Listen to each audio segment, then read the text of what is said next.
found an empty classroom and no one has taken me out so far, so we'll see how it goes. And what I want to talk about today is how to truly express yourself in different social situations. So the reason why I want to talk about this is because sometimes when you're in different social situations, for example, you're interacting with, like, let's say really artsy people or people that are really into sports, or you're in a house party that you don't really know a lot of people there, there's this expectation that you might have to change how you communicate with people, or like the way you talk or the type of topics that you want to discuss might be different. And although that might be a little bit true when you're in a very professional environment, you might want to have a more linear way of thinking, and you might not want to be too out there. Of course, you don't want to be too boring either. So you want to find a little bit of a balance with that. But generally, the reason why I talk about this, and I'm going to use an example that I've experienced recently. So recently, a few months ago, I was in a museum, this museum of nature. There was a party at a museum. Basically, it's this museum that turns into a nightclub kind of thing. So in one room, you can go there and check out dinosaur bones, and in the other room, you can drink alcohol and party, and there's a DJ and all that stuff. It's actually really freaking cool. So I was there, and I was with my friend Hannah, and we were with a bunch of people there. And she was in a very clownish mood, and she was feeling she was being really funny, and she was in this really fun mood. And when she would interact with people, I noticed she would get a lot of positive responses. People would really like her overtly sexual jokes. She was being really out there, saying some things that are somewhat offensive, and people loved it. So I would see that, and I was feeling a little bit awkward and a little bit nervous. But I saw that and I said, okay, maybe that's what I need to do. That's the type of persona I need to put out there. So when I would do that, when I would act like my version of clownish and be overtly sexual as well, and what would happen is I wouldn't get the same reactions. I would actually get sometimes negative, sometimes neutral responses. So it was kind of a little bit strange, because even though I was saying pretty much things that were on the same line, I wasn't getting the same responses that she was getting. So what's going on here?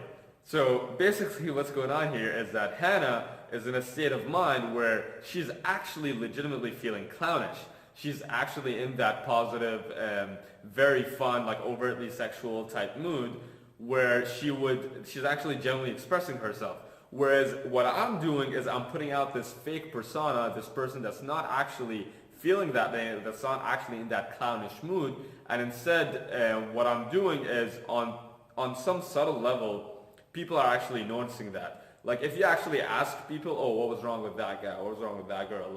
And they wouldn't be able to tell. They're not going to be able to say, well, they are not really expressing themselves genuinely. They wouldn't be able to actually tell that. But on some subtle level, they'll be able to tell that you're kind of faking it. So how do you kind of solve that? So there's a lot of different ways you can solve that. For example, working on your social skills. But the main thing that I want to talk about today is meditation. And I know that it's not exactly the most popular topic, and a lot of people are put off by it. So I'm going to put a link below of how I started meditation. I read this really cool article from Lifehacker that's about meditation for beginners. So I definitely encourage you to check that one out. That's pretty much how I started out. So there's a lot of benefits to meditation, but one of the big benefits is it makes you more aware of your thoughts, and it makes you more aware of your current state of mind.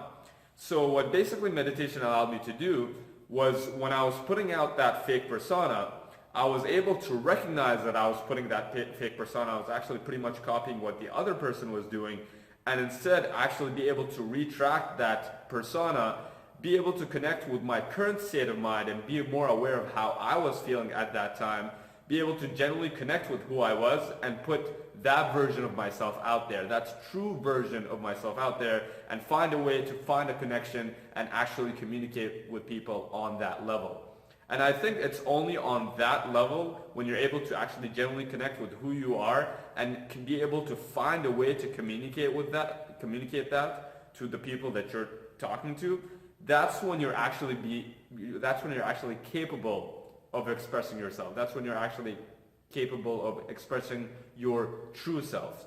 It does take time. You're not going to learn it really fast. Some people are naturally good at this. Some people are not naturally good at this. And I would say even most people are not naturally good at this.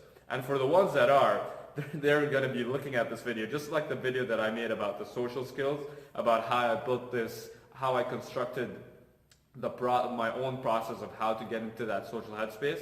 Some people look at this and they're going to think this is completely useless to me, and I can completely understand if a lot of people watch this video and think that's actually really useless to me as well. But I also am aware that most people are just like me and do require that type of help and do require some sort of process and be able to understand themselves so that they can generally connect with other people. So that's pretty much what I want to talk about today. I prefer usually to film in public areas, but being isolated is actually pretty nice too. So on that note, until next time.